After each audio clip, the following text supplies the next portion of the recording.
Yes, I mean, his achievements notwithstanding, wouldn't you think that one of the grievances of those opposed to it is might be the fact that at this point he might not be eligible? No, he's eligible. What disqualifies him? The law simply says 4 years and then 3 years extra. 4 years of the first tenure and 3 years of the second tenure. He just completed his first 4 years in July. Well, then, one thing I also didn't tell you is that they went to court. I didn't realize that. You know, while I was in Berlin, I was saying they should go to court. They went to court and they lost in court. How can ASU be preaching the rule of law and again they disobey the court judgment? Very interesting. I mean, okay, was it you they took to court? They took the River State government to court? The River State government, they can't take me to court. What's my business? They took the River State government to court. Maybe as an interested party, join in the suit. I don't know if they joined me, but I just got that information yesterday when I returned that they went to court and they lost the case in court. Interesting.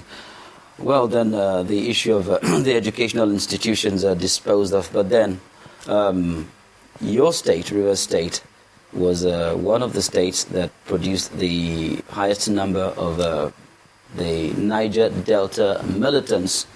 You know, I mean, the story of the militancy might just be history right now. The amnesty program is still in progress, but then right now, the agitations are assuming another dimension away from the agitations for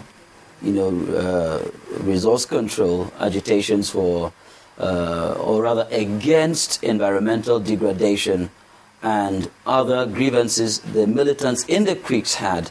Now they're out of the creeks. They have been sent overseas. Some of them have been trained within the country, but they've acquired certain skills. But the complaints now is that they can't find employment. They have not been, some are complaining that they don't even have the funding to start off businesses, or those who are training entrepreneurship skills, or those who intend to, go solo. What is your government, or what does your government intend to do to prevent another dimension of militancy, especially when you have people who are this dissatisfied? Well, that question I thought it should be directed at the federal government. I'm not part of amnesty. Exactly. I've never supported amnesty. You know, I hope you know that you're not new in Nigeria. You were not born yesterday. I've never supported amnesty. I had a clear direction of where I was headed to. I felt that the issues involved crime, and therefore they should be dealt as. They should be dealt the way you deal with crime.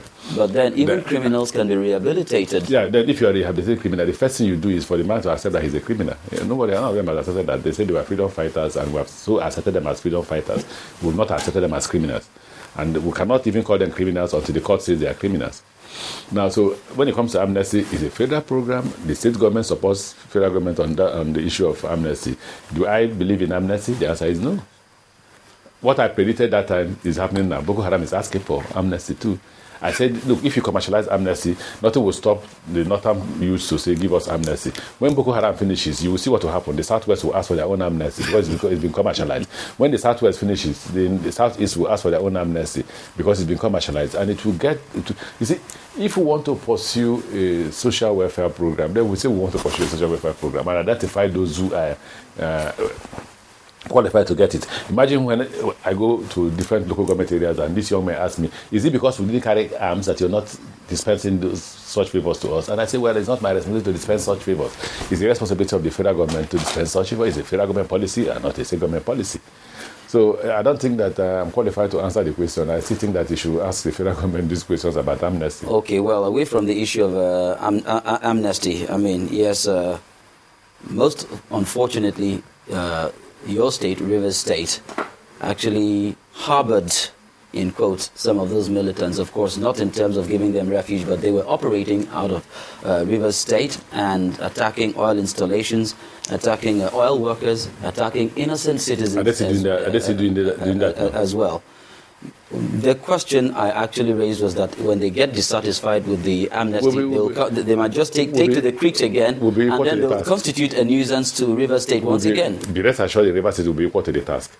Before they started the amnesty program, we were very equal to the task. Don't forget about before they started the amnesty program, the crime was on the decline in River State. Don't forget that. It was because we were ready to prosecute anybody whom who was involved in any criminal activity, first thing you must cure in Nigeria is impunity.